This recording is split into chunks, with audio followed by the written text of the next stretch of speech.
Good evening, ladies and gentlemen. You're welcome to the Afro Social Workers Platform, a space whereby we give you information, we mentor you, and of course, we coach you, especially the people of the African descent in Germany. We are having very difficult times, difficult moments. There is something in the air. Since 2019, December 2019, we have been experiencing a crisis in the world. Some call it COVID-19 and others call it coronavirus. Whatever the name is and whatever you want to call that to be, something is sure that there is a challenge at the moment. And that's why today we are having this conversation with diverse experts, people in the medical field, people from the pharmaceutical industry, and of course, my usual colleague from the social work and a trauma consultant. The topic of our conversation today is the psychosocial effect of COVID-19 on the Black community in Germany. For the past months, we have been talking about the conversation, or we have been having the conversation about COVID-19. But precisely today, we want to intensify this conversation because we want to give more information to the Black community and, of course, professional information. Welcome with me, ladies and gentlemen, my colleague Batemona-Abeke, who is also a trauma consultant. Then we have also on board today Sheryl Ndasi, who is clinical research, and we have Dr. Mbianda Papdo, who is a medical doctor, a gynecologist. Thank you, ladies, for joining the platform, and thank you for accepting the invitation to share this time with us, and of course, giving back to the community. Thank you. I'm going to start right away with my colleague, Batemona-Abeke from Afro. Ma'am, we are having a challenge, and the topic today is psychosocial effect of COVID-19 on the Black community. Tell us more who you are. What do you think? You're welcome, ma'am. Thank you very much, Vera Sompon. I'm happy to be here online again after 3 good weeks of not feeling well health-wise. And I'm very excited to introduce myself and the work that I'm doing. My name is Ellen Batemona-Abeke, as I have been introduced. I'm a social worker, a trauma consultant, diversity training, and a systemic familiar health working and residing in Cologne. I am the CEO of Pamoja Africa. Pamoja Africa is an association and an institution that we formed about 10 years ago with the primary goal of helping people of African descent settle and establish themselves here in Germany. Now, one of our main areas is to take care of the families, the children, the youth, and also to be like a bridge between the German community and African community. And this is what makes us also be here this evening, because we are also part of the cooperations partner to Afro Social Workers Forum. That is a forum that is created to coach, to mentor, and to inform people of African descent of what is going on in their environment. So today we are talking about coping with how can we cope with the COVID situation, about the psychosocial aspect of it. And I just want to start by wrapping it to say that it is I, myself, and my other colleagues who are social workers, we understand that apart from the government doing the necessary, taking the necessary measures that are being taken, we feel obliged that we are also part of the system in this country, Germany, to educate, to explain, to break the news to our clients to a language and using the means that they are going to understand.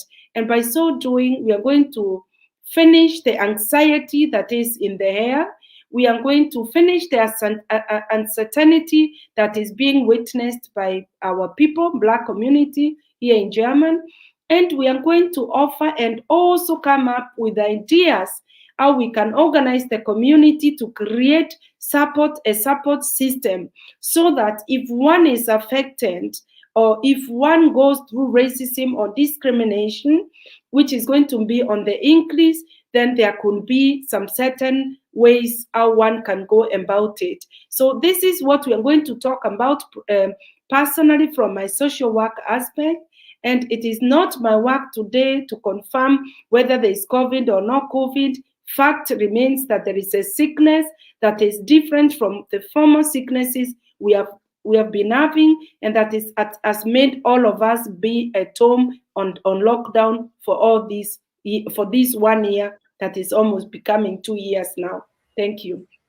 Thank you very much, Madam Batemona-Abeke. I welcome you also, Dr. Mbianda Papdo, and you are going to be telling us more, especially in the area of the medical perspective of the conversation today. What do you think, ma'am? Welcome to the conversation. Thank you for having you again.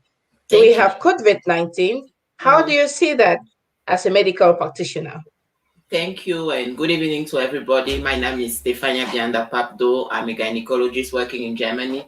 And yes, it's important that we talk about COVID-19 because this sickness is like Mrs. Batemona-Abeke said, very different from the others. Normally, we always have sicknesses in a country, in a part of the world, but this time it is different. The whole world is suffering from COVID. And nowadays, we're talking about 141,754,944 confirmed cases of COVID-19 worldwide. So it's not a sickness that we can play with. And we've been seeing all the countries of the world are getting in quarantine. All the countries of the world are reacting to this virus because it's something special. Let me put it like that.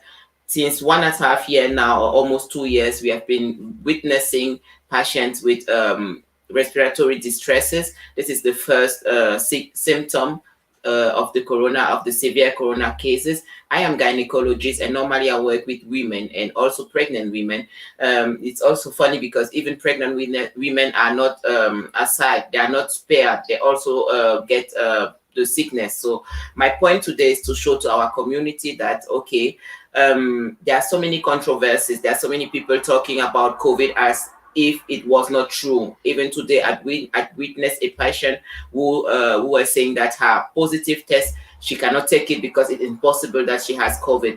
And yeah, my point today is to say COVID is real, COVID is happening, and people are suffering from COVID. You just need to get in the hospitals and see in the intensive care units how many patients are there in respiratory distress. And it doesn't matter if you are a doctor or not, or if you're family of a doctor or not. Once you get it, if your immune system is deficient, then you can really get a severe case. It is true that, okay, many have COVID without any symptoms. It is true that COVID is not always severe, but it is also true that COVID is spreading very fast and everywhere. You cannot see it, especially if somebody doesn't have a symptom. So the main symptoms are always cough, always respiratory distress at different levels, but also sometimes you lose a loss of taste, sometimes fever, pain in the articulations. There are several symptoms, and yeah, it looks like a flu, but it is special because not unlike the flu, it can really get really fast, really bad, so that you end up in an intensive care. So that is why I myself, I got the vaccine. I got the 2 doses of the vaccine, and that's also another point where I say it is important to understand why somebody should get that vaccine. Okay, I think we're going to get deeper in the conversation, but yeah, COVID is real, and we really need to take all the necessary measure of the seriousness of this problem. Let me put it like that. Yeah. Thank you very much, Dr. Papdo. COVID is real. I welcome on board our clinical researcher, how do they put that one? Sheryl Ndasi. Tell us your own perspective of COVID-19, looking at the pharmaceutical environment. Good evening once more. Thanks again for having me here, Vera.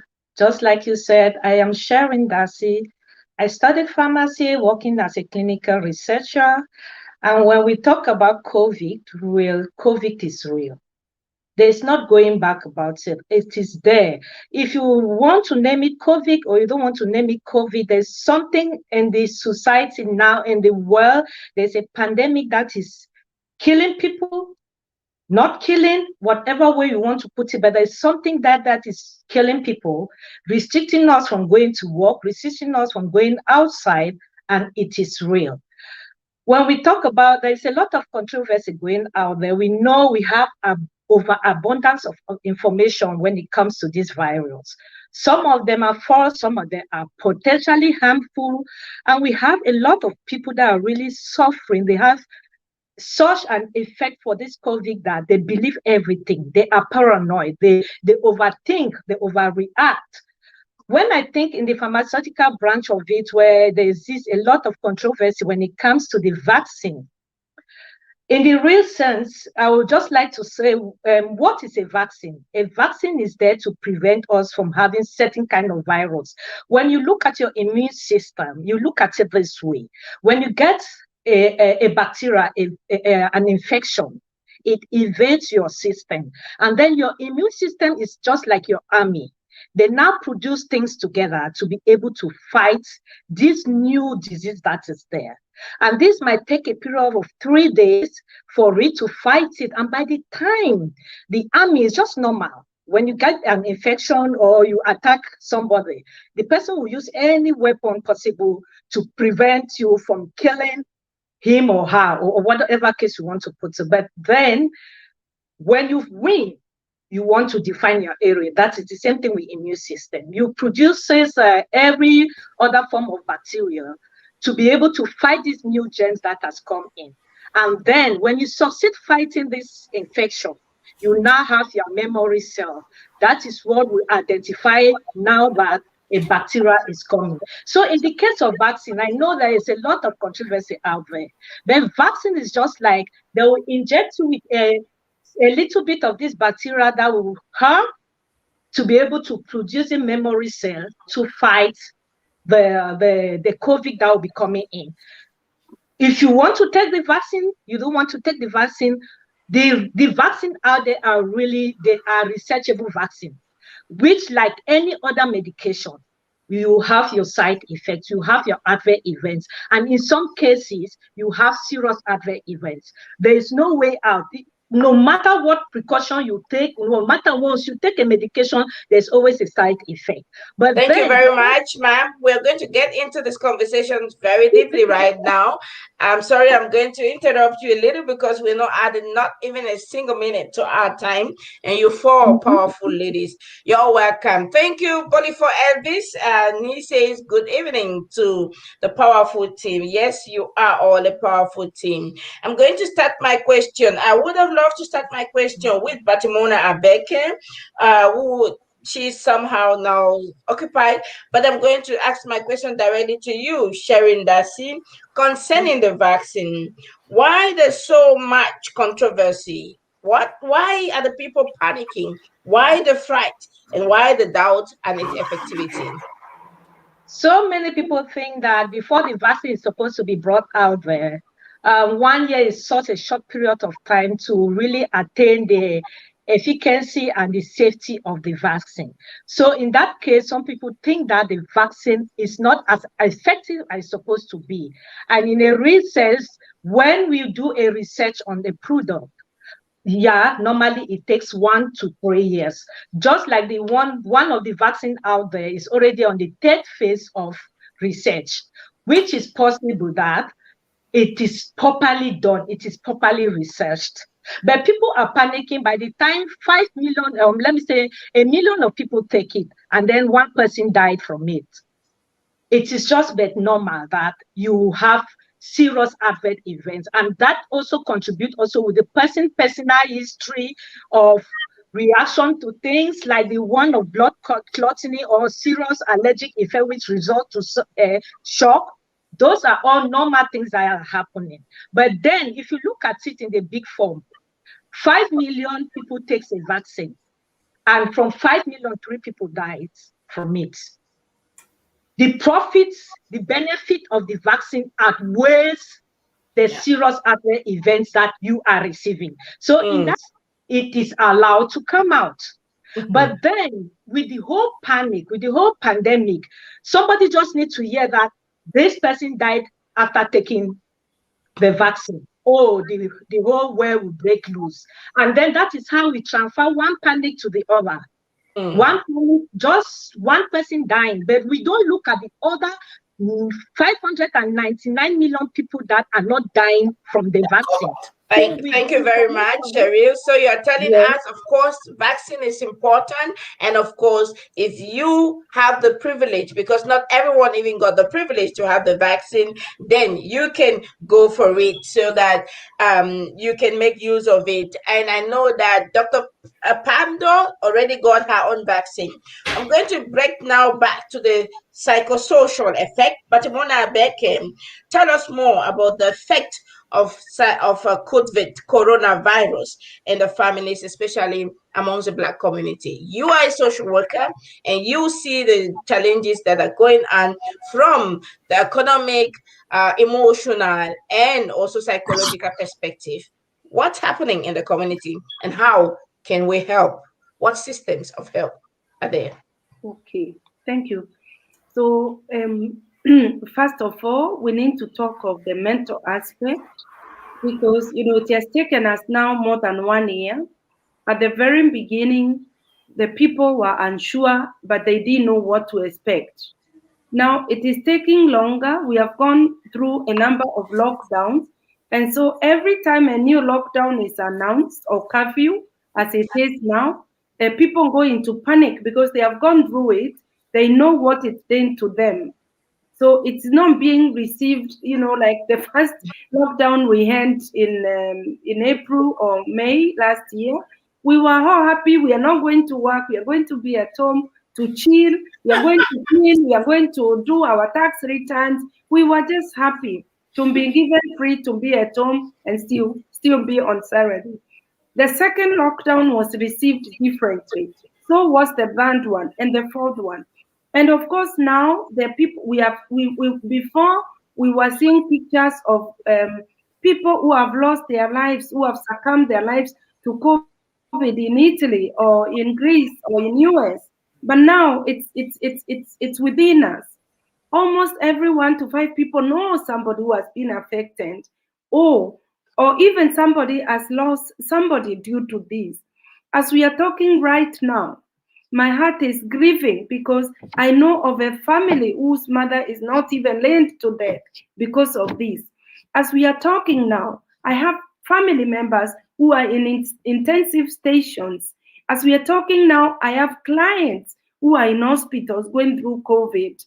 So it's really a mental issue, and it's really getting into the people. So we really need to have a sort of plan for how can we handle this aspect. People are having mental issues or mental distress, not only because of they are sick, but the fear of being sick, the fear of losing loved ones. We people who live here in diasporas, the imagination that your own grandmother, your father, your sister could be affected, and the process of getting tests, the process of getting a visa, this is making us all go crazy because of all these things. And now also racism is in the increase, because as it is, a Black person is always is seen in this country we are in Germany in particular, as a third class person. So whenever something happens, surely we have to suffer also. So we have cases of people who have been mistreated in hospitals. People are more afraid now.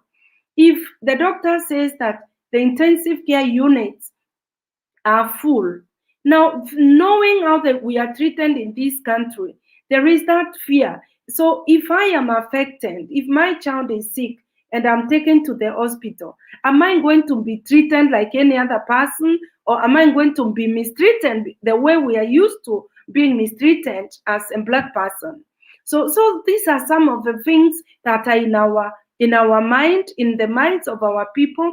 And I feel it is our responsibility as social workers, as experts from different areas, to see how we can now bring in this, we can bring in some sort of sanity and some cooling people down, bringing, creating awareness like we are doing tonight, having a support program, how we can support those that are afraid, or those that have been affected, or those that are even not able to access offices because of the lockdown. So these are some of the psychosocial support we should be thinking of. And another important case, we people of African descent, we know that we have a very cheap way of giving out information through mouth propaganda. Now, the mouth propaganda could be a good way of giving over information, but it can also be misused. That means if the information is not correct, it can easily be given around, and within a very short time, it's going to spread around.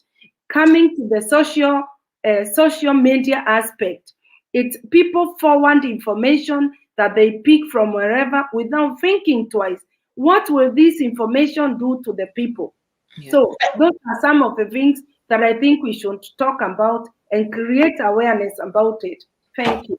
Thank you very much, Batemona-Abeke, well known for creating awareness in diverse areas of work. I'm going to come straight to you, Dr. Mbianda Papdo. Tell us a little more. Now, we have this confusion in the community, and many people are really coming out with very, very misleading concepts. And of course, like what Batemona-Abeke said, the media, the social media, have a way of playing around with these things, and we have to be very careful how we get information, from who this information is coming. And but now, as a practitioner, you're a medical doctor, what is your experience, and how precisely do you think that the community is supposed to be informed and again be helped, or again know the story, the real story behind COVID-19? Okay, thank you for the question. As a doctor, we experience every day that people are not believing. They have a kind of, how do we put it? They are not believing what doctors are saying. I don't know why, because of all these conspiracy theories, all these stories going around COVID-19. It will be a threat. It will not be real. It will be like a weapon, a massive weapon. All these stories really makes this virus very, very difficult to handle. I don't know where the virus is coming from. I don't know if it is made in a laboratory or if it was made by a secret service, or I don't know what. But fact is that we are dealing with it today. And it is so important that our community understands that we need to respect all these rules, these protections rules. We're still talking about the mask. We're still talking about keeping distance. We're still talking about not mingling with people when it's not necessary. We're still talking about washing hands. Why? Because this is the way the virus is spread, and the virus is spreading very fast, and it's also mutating. We also have these new variants, as they put it, right? From South Africa, from Brazil, from England. The point is that in our community, we always tend to believe more crazy stories as real stories. Let me put it like that. Or everything that is spectacular, everything that is a kind of funny is easier to believe. Okay, so if you're saying today a woman died after the vaccine, you realize that on the social media, this thing will just spread everywhere, and we'll not talk about all the other people who got the vaccine without anything. We'll not talk about it. I mean, this is very deep in us. We are always full of fear. Okay. Now I want to come in there, doctor. Now, how can you, as a medical doctor, practitioner, give us that, assure us, give us some confidence, and so that we can continue trusting in the medical, and again, so that the people this fear should be taken away. How do we take away this fear? That is why I'm coming. That's why I'm talking, because for me, the only solution is to talk. It's really to take time to explain and to really talk deep with the people to get to realize what are they afraid of, and how can I really reassure them about the truth of this matter. That's why I'm saying I try to put out all the smoke. I mean, I don't know where it's coming from. I will not tell you where it comes from. I don't know. But what I know is that the virus is real, okay? And that's where we come in as medical doctor who will tell you what is the impact on the body. As Sheryl was saying about the vaccine, is for the sickness, it starts with your lungs, milestones. I mean, this is the place where it has the biggest effect on your lungs. You get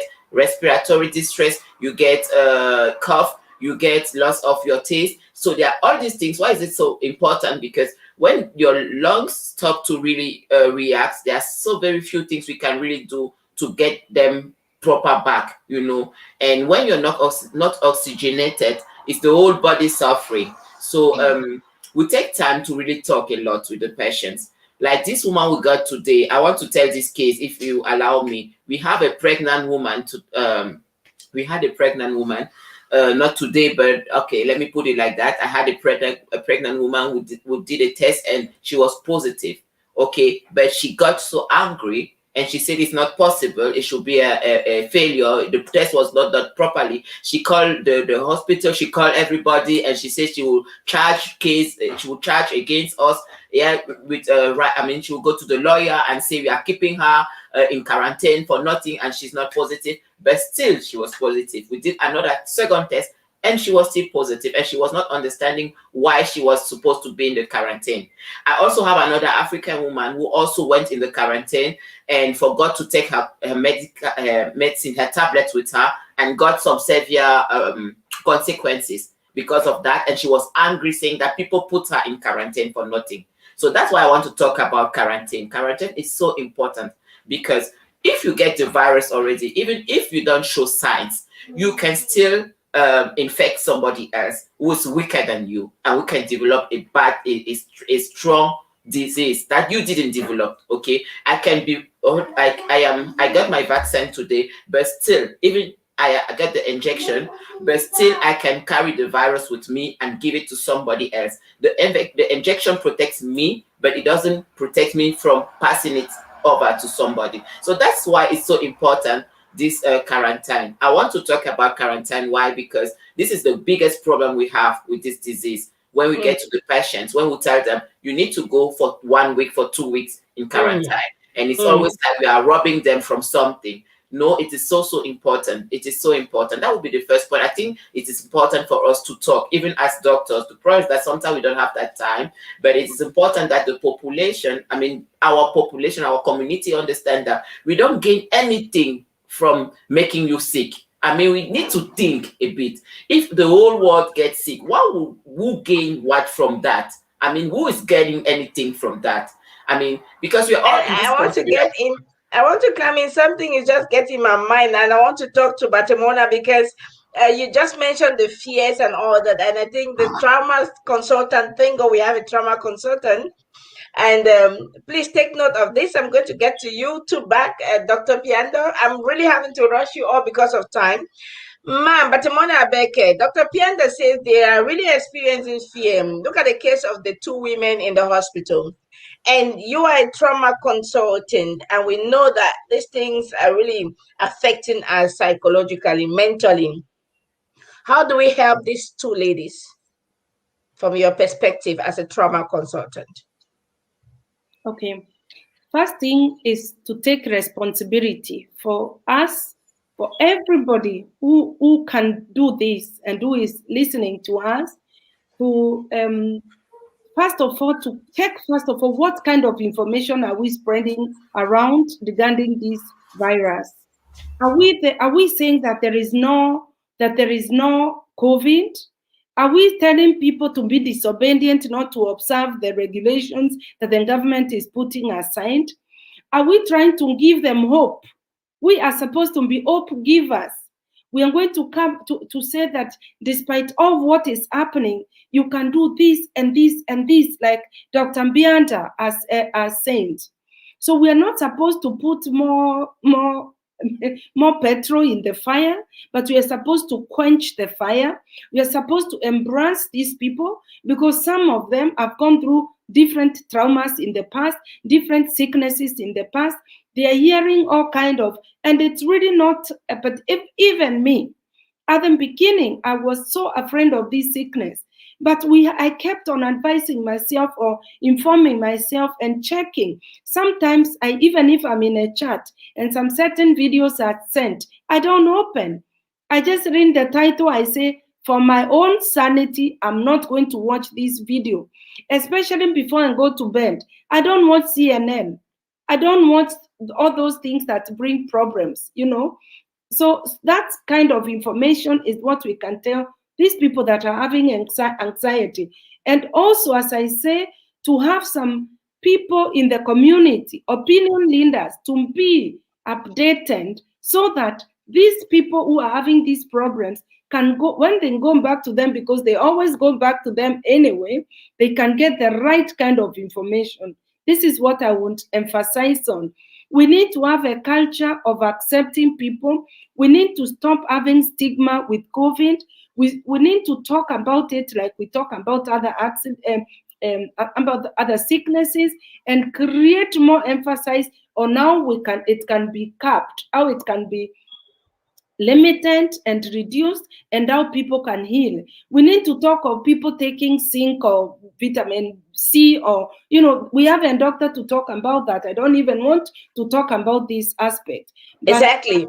I would want to bring in another aspect that really concerns us. I'm really surprised at this agitation, actually, because by the Württemberg, the very first year we had a total lockdown, and we're not even allowed to go out after 8 p.m. Nobody to visit, and everyone. And we had these helicopters, how do they call it, patrolling the states of some states to observe.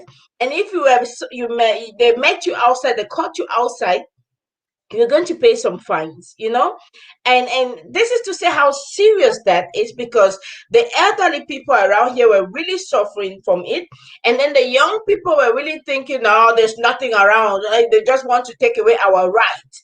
Now, I have a lawyer background, and I'm like thinking, if you want to talk about your right, be sure that where your right stops, that's where the other person's rights begin. And therefore, we have to, living in a community, try as much as possible to respect the rights of every other human being. And one of these rights is that we all have the right to live, and therefore we have to wash our hands, accept the circumstances, and especially what the government has put in place, and of course also take care of our sanity. Sheryl Ndasi, I want to come to you. The whole time I'm looking at you, and I remember that someone told me this vaccine is an end time product, and that if you take this vaccine, they may be putting some things in you that can even destroy you. So it is like the end of the world has come. Please, as a pharmaceutical person, a clinical research person, tell us more. In that vaccine, is there any chip inside or anything that if you put, it is going to destroy your DNA? Sorry that I have to laugh, but this is something I really have to laugh. That in the vaccine, there is a chip inside where they want to monitor us. They want to alter your DNA. They want to do all those things. Really are false. Those are the propaganda. Just like Dr. Papdo said, that people are just spreading news because they feel that they have the opportunity to talk. Now the pandemic has made all of us to be visual. So anybody can just sit behind your phone and then you say whatever you feel you're supposed to say. And the case of our African society, the truth is that we hate researches. Our people hate to read. They just love to say, but didn't you hear that one said? Didn't you hear how would they use a vaccine to put chip into your body? Nobody is even taking the time to ask a simple common sense question. That is some of these things are our faults. We African community don't like to use our number 6 because there are some things that you just need common sense to think about that. Wait, what am I really listening to? Is this real? But like I said, this pandemic has affected our mental beings, that there are people that are in the recent paranoid. When they hear COVID, they are afraid. When they hear COVID, anything that is around COVID, they believe. But it surprises me that they don't look at the good part of what maybe the vaccine, whatever medicine they are giving out there is going to do for them. They only look at the bad part, which is very minimal. Let me take for the case where even when the pandemic was at its peak, it's still at its peak, but we are kind of used to the life now. So we don't really panic that much. There was the myth of natural, let me not say myth, the natural method of building your immune system, because at the end, it is your immune system that fights the disease for you. And that is what the vaccine does also. It stimulates your immune system to be able to fight the virus. Okay, now we say you should take garlic, take ginger, take turmeric, and people were pounding mortar of garlic to eat. And there was a case, this boy died. Now everybody started panicking. They said it's natural method, but why did he die? It is the same thing with the vaccine. Everything has its side effects. So even if you are going for the natural method, you're going for the vaccine, it has its side effects. You have to follow some certain rules, and there's always an exception to everything when it comes to medication. So thank you very much. To really thank you very much. I'm going to have an open question for you, but before I get to the open question for you all, Dr. Papdo, someone is asking you directly the question. Happy to know that you have taken the 2 doses of vaccines, Dr. Mbianda. My question is, did you go for the test on your own, or was it a condition for you to continue practicing? We can't hear you, ma'am. It was not a condition. As a matter of fact, I have colleagues who refused to take the vaccine when we started. So everybody had the right to decide if they're taking the vaccine or not. But this is the point when I will say we need to be responsible of our own life. We need to build our own mind and read and think for ourselves. So why did I get to take the vaccine? I think that as a doctor, I have a responsibility to take care of my patients. And I cannot take care of you if I'm always afraid of myself. If I'm always like, okay, afraid that I might get the sickness, I might this or I might that. I wanted to take away this barrier. I wanted to take away this danger so that I can really concentrate. I'm a gynecologist. That means that you get to the woman at her weakest point. So sometimes you need to hold her hand. Sometimes you need to be close to her. So, and yes, we are working with masks, but I don't want to annoy somebody who's going through some pain because I'm afraid that I might get her vaccine. So yes, I'm delivering women with COVID without any fear or without any thinking twice, because I know that I have the vaccine. So if you need to know, I reacted to the vaccine. I got fever. I was 3 days sick. I was lying down. But this is not something special because I got also the yellow fever vaccine before I went to Cameroon. And I was also sick and I lied also down with fever. Or for the flu. I don't take the flu vaccine because I believe that my body is strong enough to cope. So yes, for the flu vaccine as well, I will have 1-day reaction. So reaction to vaccine is something normal. It's something that is not that special. So I think that if you are responsible, we can also think for ourselves and realize which kind of risks we want to take. So let me put it out there. Everybody's getting the vaccine and everybody's getting this chip, as the people are saying. All our DNA is being altered. You are the only one on this earth with normal DNA. That means that you are abnormal because everybody is getting a new normality. So we need to, I mean, sometimes Dr. Papdo, is it possible to take the vaccine and still be infected by COVID? This is what is open now, because as Sheryl explained, the vaccine is preparing you for the infection so that you get a small part of the bacteria so that you develop your own immune system. If you realize the flu vaccine, will get it every year. Why? Because you get a reaction for some time, and after it, the reaction can fade away so that you still get how they put it in English, so that you can still get the sickness. Okay, for people who used to go for flu vaccine, they get it every year. That means that after 1 year, you can still be unfinished. How they put unfinished, you can still get it. So the point of states now, we don't know how it's going to develop. We really don't know exactly because everything has been so fast in such a short period of time, because of the danger of the sickness, because of all the dead people, because of the lack of intensive care to take care of everybody. If everybody gets the sickness, we needed to react very fast. As she said, as Sheryl said, we needed to develop a vaccine very fast, so that we don't have all the answers now, but we have something that is functioning for this time where we are in. It is functioning. So if at the end of the day we realize that we need a new doses every year or every 2 years, that one will come with time and we'll realize it. But that is also, it doesn't mean that the vaccine is not good. No. As I'm saying, the flu vaccine, you need it every year and everybody is getting it without complaining. So we need to understand the realness of the thing. And it's so important, because I think that is the root of the problem here. The people are not believing that the COVID is true. The people are not believing in the vaccine. The people are not believing in the deaths.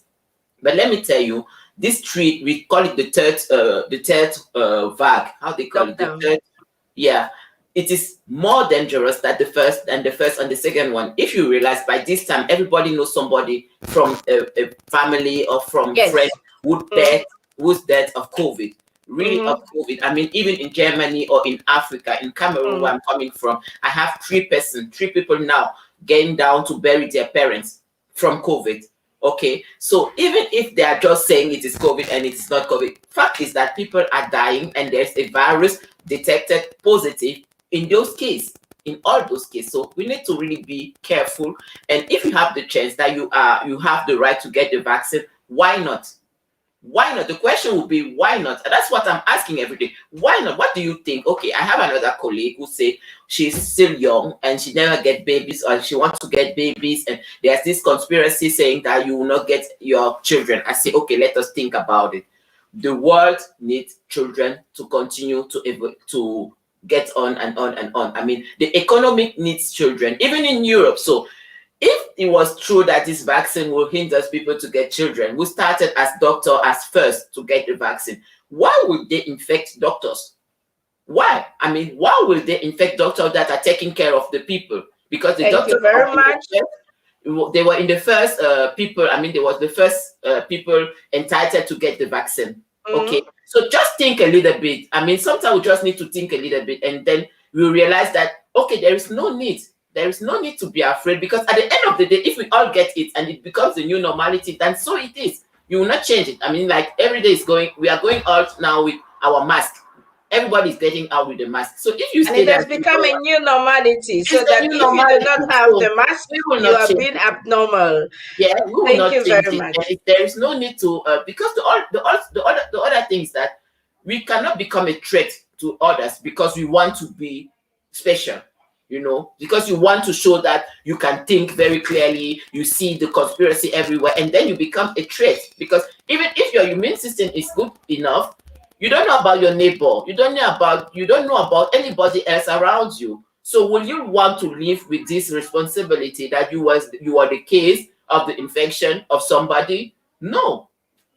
Thank you, Dr. Papdo. Batemona-Abeke, we are having a whole lot of challenge because the many people are really confused, and I think that is because of the socio-economic effect of pandemic on us. That some of us have lost the job, some of us are afraid we're not going out, and all these kind of things coming up. And now people are thinking and believing that their rights are being taken, and so they will not be able to do the things they want to do, how they want to do.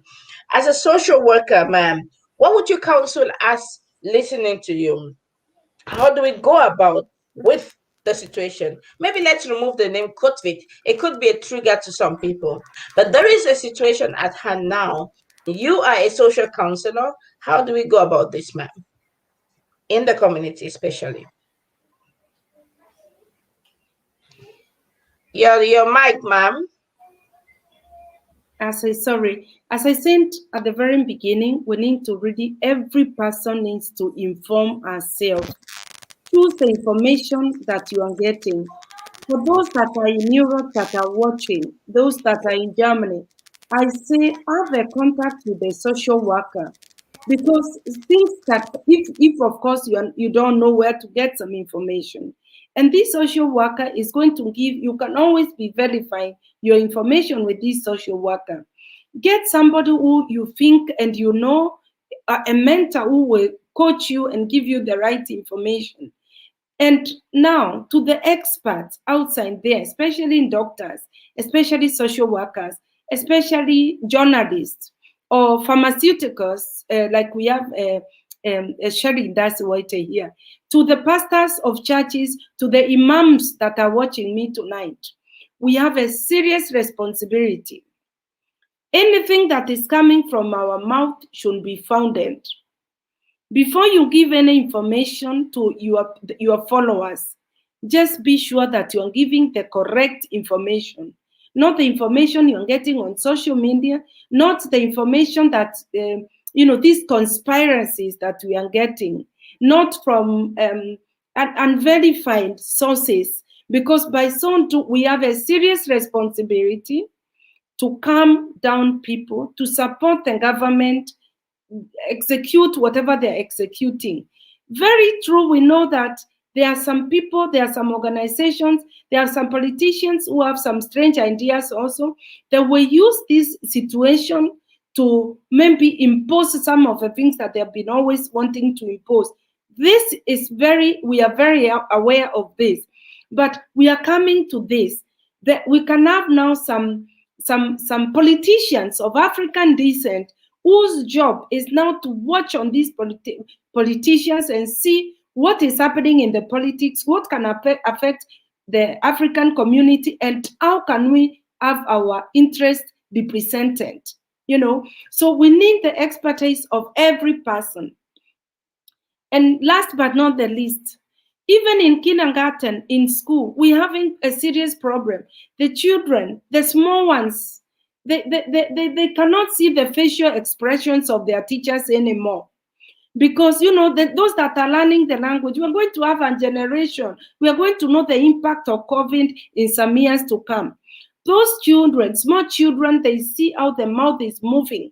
If you say mama, they copy it and they say it. These days, they don't see it because the mouth is closed with a mask. This is what we need to really take this vaccine so that we can go back to normality, as our doctor has advised here. We are not being paid, as people are saying, that there are some people that are being paid to come and campaign for the vaccination.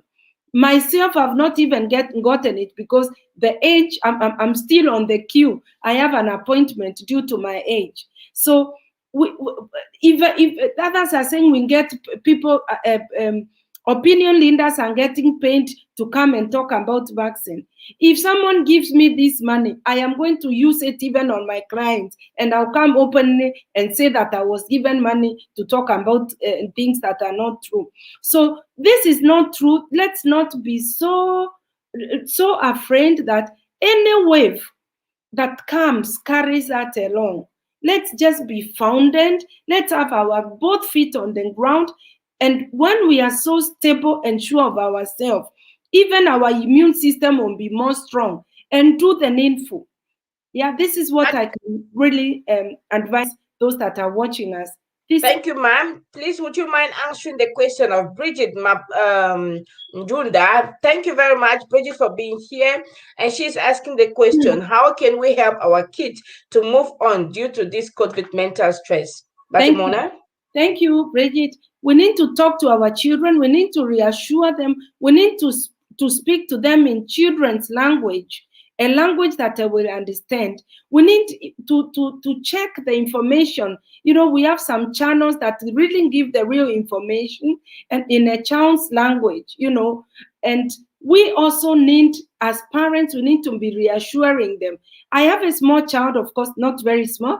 I have a 10-year-old boy at home. I'm speaking to him every day. I'm showing him it has been a routine. Even if he comes from one bedroom to the other and goes and washes his hand, it's better to wash hands so many times. It's better to it's better to use the sanitizer anywhere he goes. He has a sanitizer in his pocket.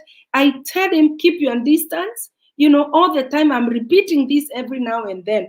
Even when he's playing out with his with his peers, I tell him, remember COVID, because we haven't COVID in this house. So he knows what we went through when one of our children was sick. So this is what parents need to do, and we shouldn't be doubting Thomas. We should not wait until we bury somebody to take this matter serious. Prevention is better than cure. Let's do anything that we can do to prevent the spread of COVID and to remove anxiety from children. Let's educate them. Let them, because they are at home, let them join online programs that are well calculated for children. For the Black children, we have an offer. We have a group we call Awareness for Black Children. Enroll your children, and they will get first-class information. Thank you very much. Thank you very much, Batemona-Abeke. My next question is going to Sheryl Ndasi. Is it possible that some people can take the vaccine and instead of developing immunity, they instead develop a full-blown COVID? These questions can be to you both as well, Doctor, and to Sheryl Ndasi. No, it is not possible. Some of the cases that came up that from our research that said they had COVID after the vaccine. In most cases, when you take a vaccine, you need a certain period of time for the vaccine to activate the immune system to be able to fight the virus. But so many people take this vaccine and then they think they have the full immunity. They don't go ahead to take the normal precaution they're supposed to take, and then they develop, they kind of get infected with COVID, and they say it is the vaccine that has given them COVID. No. What vaccine does in the real sense, which is being researched, is that they inject you with a small, unuseful amount of the virus so that it will go and activate these memory cells, I tell you, that protects when they realize that a germs is coming. They have to develop that. So vaccine is there to instigate this immunity to be able to fight this disease. That is why they said if you've got COVID, the possibility that you have it is raised because your body system has already fought the disease and won. So now your antigens already know that, okay, something is coming that is not supposed to be there, I can fight. So that is what vaccine does. So in some cases, some people even have it before going to the vaccine, or you don't take the precaution after the vaccine, and then you get infected and you say it is the vaccine that has given you the COVID. It's not possible. Thank you very much, Sheryl Ndasi. And I'm going to come the next question to Doctor. And Doctor, I saw you already raised your hand. I'm sure you had a contribution before that, but you can also put that together with this. Mary, thank you for joining the conversation. And she's asking the question. The doctor, can tell us about the allergic reaction some people are getting? Your mic, please. Thank you for the question, Mary. So if I can go back quickly to what Helene said, it was so important. We have the chance now to really take time for our children. They need it. They really need to spend time with us and talk with us about this COVID, because they see our fears and they feel it too. And they don't know this world where they are born in. So we have the responsibility to talk with them and reassure them, as she said, but also talk about all these fears or talk about all these uncertain future, because the way we talk about it can also give them a kind of guidance. What I mean is, it is normal for us now to wear masks because of the sickness. It is normal for us now to keep distance so that they understand what is going on. It's also important that we talk about the sickness indeed with the children so that they also are well informed. Okay, about the vaccine. The vaccine, there is no. For the COVID nowadays, it is not in one injection. Two. We take 2 injections, and according to the vaccine you get, sometimes you need to wait 4 weeks between the 2 injections, or up to 6 weeks between the 2 injections. The AstraZeneca is even a bit more, like 8 weeks between the 2 injections. Why? Because the first one is like sensibilizing first your immune system, and the second one is really building these memory cells. It's like the aim of the vaccine is to create a quicker reaction of the body when the real germ comes. Okay, so it creates these memory cells Sherry was talking about, and also trains your soldiers, let me put it like that, the soldiers of your body, so that when the real weapon or the real gem comes, they are prepared and they can react very fast. Okay, and this is so important. So like any medicine, Sherry said it once, she said it many times already, you always have side effects, and the vaccines doesn't come alone. In this molecule there are also like egg yolk or some egg proteins where everybody can react to. People that are allergic react a little bit more. So that's why before you get the vaccine, they have a set of questions they will ask you, because of all these proteins that are coming with the gem to stabilize it, to keep it in this close protection, so that it unfolds in the body. There are some proteins the body can react to. So commonly, the first allergic reaction will be at the point where you get the vaccine. I mean, at the injection point. My English is not that good, so you bear with me. I'm trying to. We understand you. We understand. So it's good. the injection point is the first point where you get the side effect. So that is very common, because the thing is just coming at that point. So it's common that you get a red point. I mean, that it becomes red or warm or swallow a little bit. That will be common for everybody. Almost everybody got that. And this is not only because of COVID, also for other injection. If you have small children, sometimes you realize it when you go with the children for the injection, the point will get big. So this is a minor side effect. Okay, the biggest side effect will be fever. Okay, and this is also common to vaccine. People who have children knows it. When you get the vaccine, they will give you the fibers straight away. I mean, when you take your child to the vaccination, they always give it to you, so that when the fever will come, you will get it. This is normal. Or special to COVID, you can also have articulation pain. They call it articulation. Gelenkschmerzen. How they call it in English, I don't know. So your articulations, or you can have joint pains. Joint pain. You can have joint pain. You can have fever. You can also have a kind of sickness, like this vaccination sickness. You get weakness. You get headache. You can have headache. You can have weakness. But all of it will be in 2 days. Highly, it's 2 days. I got that. I was really sick 2 days. But after those 2 days, we can say that you develop really an immune reaction. These are signs of this immune reaction, because your body is really fighting what you got, okay, or is training to fight what you got. So that is what we usually get. But the first doses is not only always you don't always have that reaction with the first doses. It is most of the time with the second doses. That's also what I got with the second, because the body. There's a noise at the background. I don't know where that noise is coming from. I don't know how to go about this. Doctor, would you mind round it up so that we can get the next question? So as I was saying, the vaccination is a 2 steps. It's a 2 steps process, okay? And it is possible that you get the sickness in between. That's what they told you. They will tell you to respect all the barriers, to respect all the rules while in between, because as you get the first vaccination, you get a bit weaker, because your body starts to react. I mean, your body starts to fight. So if you are fighting, you are not strong. I mean, if your body is fighting, you are a bit weaker. That's why we say also all these natural things to strengthen your immune system is so important. Okay, so it doesn't mean that you get the first injection and just go around and doing whatever you want. No, because then you are even weaker. Okay, so thank you very much. Thank you. Sheryl Ndasi, I would like maybe to hear from you. Someone asked the question, but I can't find the question again there. Someone asked the question, which is the vaccine to take? Maybe in a nutshell, just give us the different vaccines that are out there, and so that we just know the names of the vaccine, and so that people are familiar with it.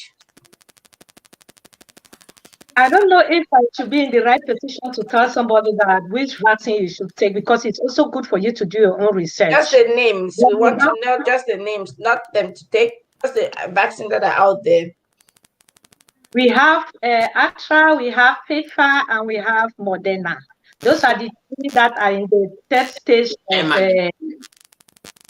Yeah, and then they are in the third research phase there, the phase of research. They are in their third phase, which are being thoroughly researched. So those are the three allowed vaccines that have been updated, that have been researched, and research is still going on. That I will advise, I would say one can take because they are out there.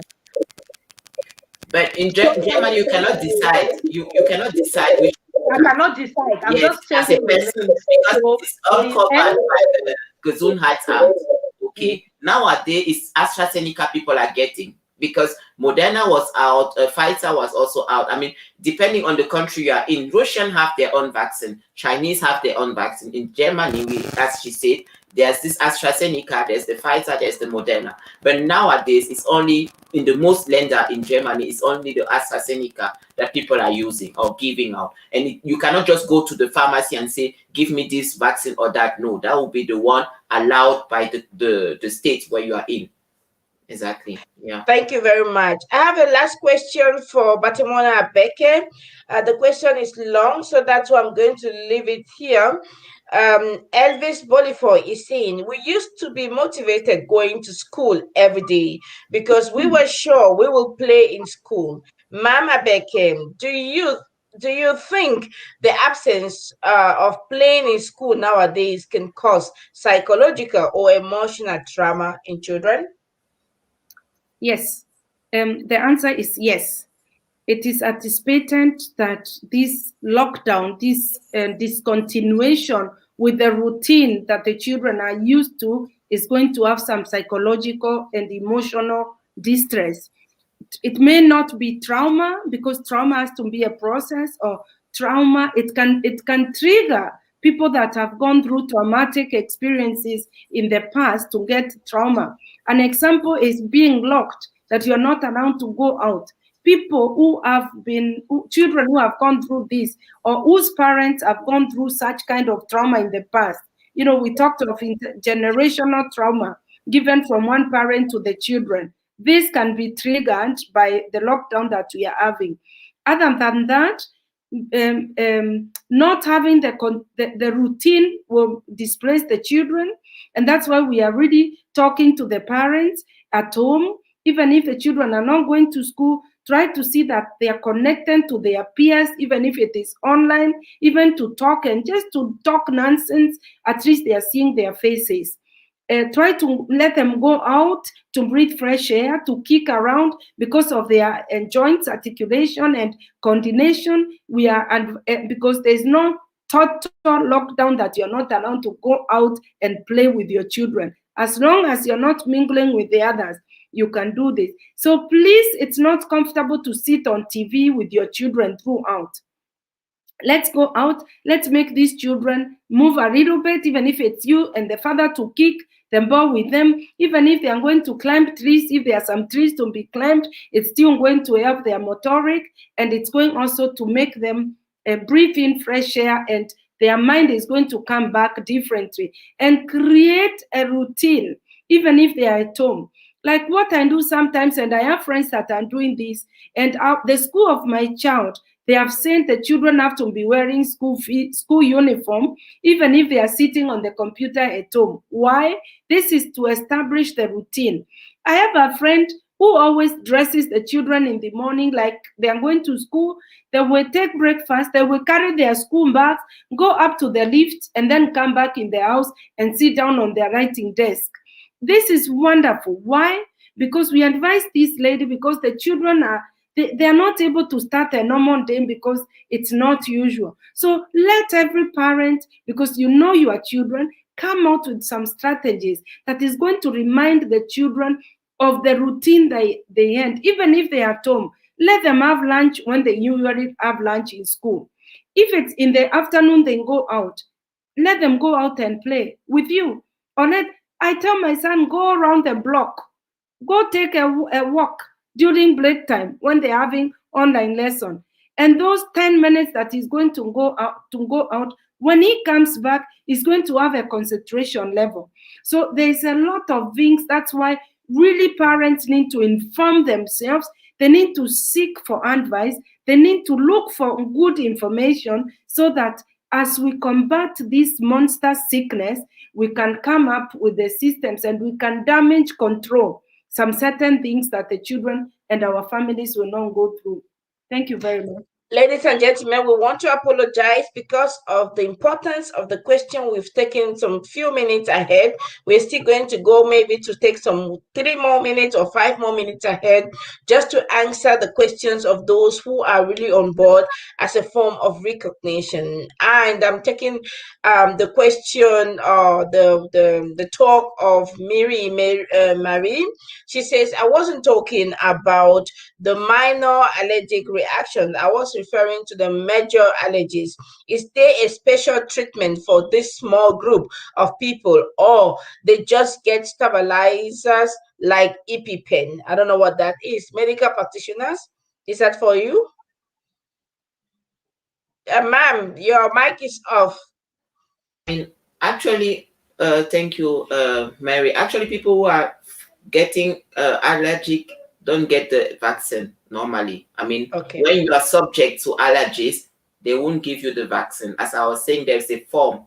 So Okay. for me, I didn't experience until now a severe case of allergic reaction, and we have got a lot of vaccination in our hospital. The worst case, as I was telling you, was this 2 days fever, and we are talking about 300, 400 people that have been vaccinated, that got the vaccine.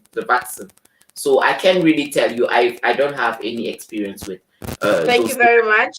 Sheryl Ndasi wanted to add something to that, please.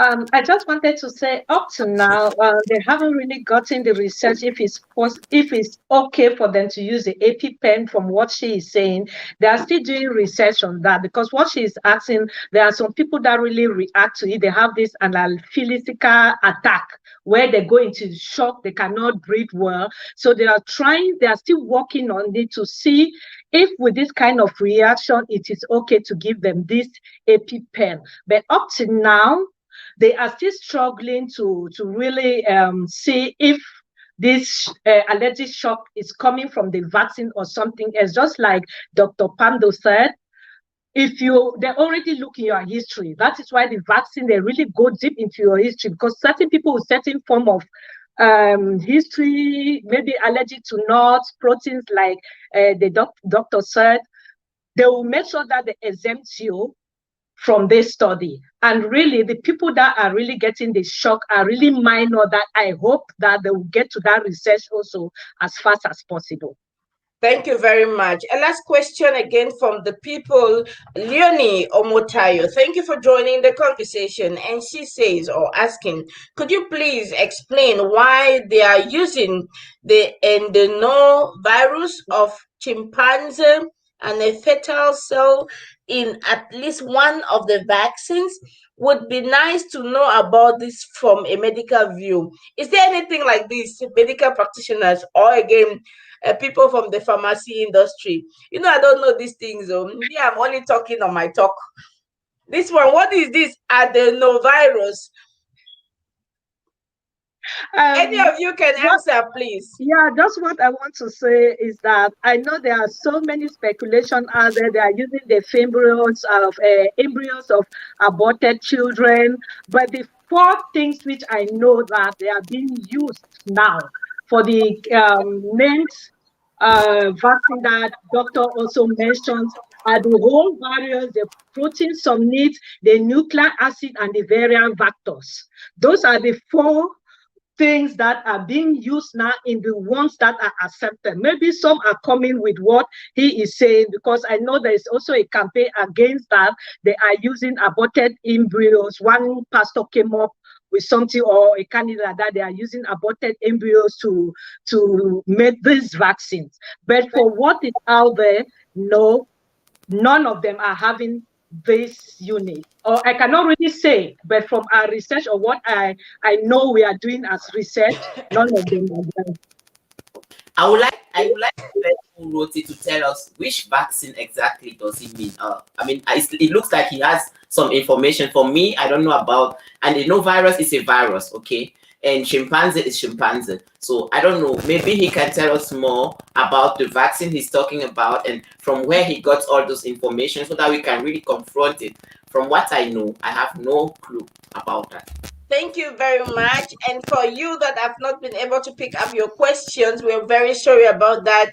Please, I urge and I beg you all to please get back to the web page, to the Facebook page, and answer some of the questions, because a lot of questions are coming up here and we don't want to exceed this time. So I'm giving you all now 1 minute to round up with your own perspective and, of course, your own appel for the community. I'm starting with a social worker, Ma'am Batemona-Abeke.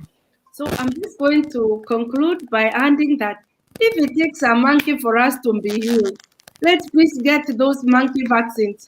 Whatever, if it takes embryos, whatever it takes for this sickness to be finished, let's take advantage of it. Let's see it as a solution and not as a monkey we are being planted into. So now back to my work. Yes.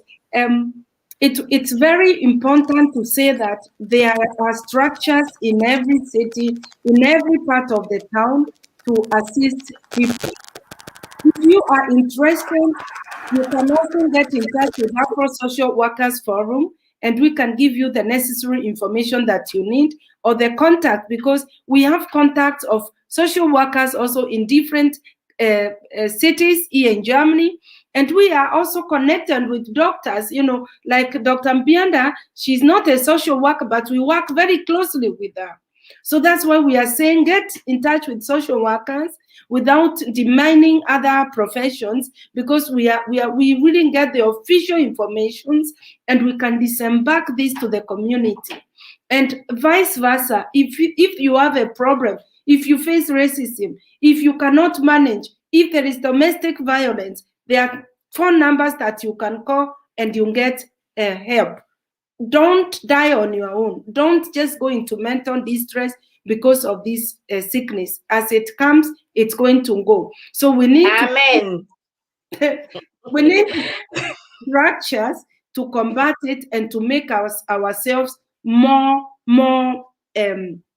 to empower ourselves to fight this sickness. Your man was too strong. It distracted me. And Elvis Boniface is laughing like I'm laughing. Mama Abeke, you killed me this evening. In monkey.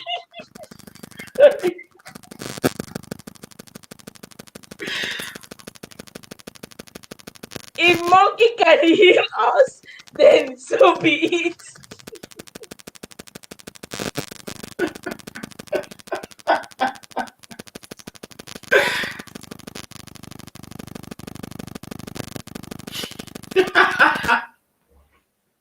Your mic is closed.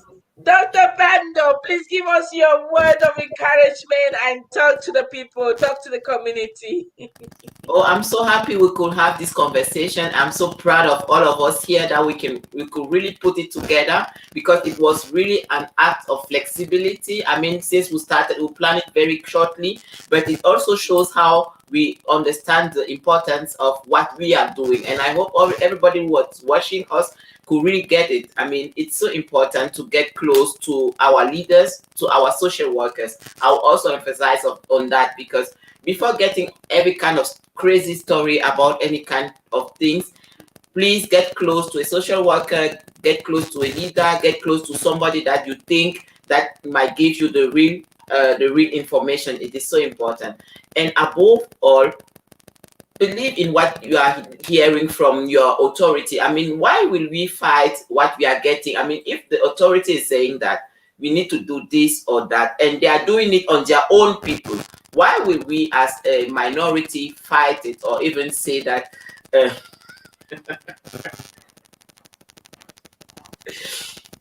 so, this monkey thing is getting too much. I don't even know how to talk again. Anyway, are we not drinking milk from cows? If we can drink milk from cow, we can take the vaccine from monkey. No problem. If it helps us, it's good. Anyway, I'm so glad. I'm so glad, and I'm so proud that we could do it today. And what I want to say to our community, it is time. It is time that we start behaving as responsible people. I mean, as responsible people. We cannot expect others to look at us as normal human being when we are always behaving as people who don't have any brain. It is important that we start thinking twice before we say things. I mean, things like yes, this embryos thing, or I don't know what. I mean, it is important that we really think twice and that we really take the seriousness of this matter for our own families, for our own sake. Get close to social workers, get close to doctors, get close to to people who might give you the right information, and follow the rules. I mean, that's what I would say. It is so important that we learn to follow the rules, because why are we fighting? Why? There are so many things we can fight about. We can fight racism. We can fight lack of education. We can fight so many things. But when it comes to our health, let us learn to follow the rules and do what it takes to keep our health. Okay, so I'm grateful for this evening. I'm so grateful that we could do it, and I hope somebody could take some information out of it. I was so shocked when in some Facebook groups, another doctor, a medical doctor, will say that COVID is not that real. COVID is a threat. COVID is this and that. It means that even some scientists, I mean, people who got through medical studies, even some of us as African are still crazy in our minds because of all this our background. I think it's because of our background. You know, we believe in witchcraft. We believe in all these things. That's why we are always tending to believe all these crazy stories. But what I want to say is that let's breathe and look at the situation. Let's get informed and look at the consequences. What will happen if I really get this sickness? Okay, what will happen if somebody really gets it? And let's do the right thing. Yeah. Thank you very much. Let's do the right thing. And Sheryl Ndasi, a word for the people. Thanks very much. I'm so happy to be part of this session.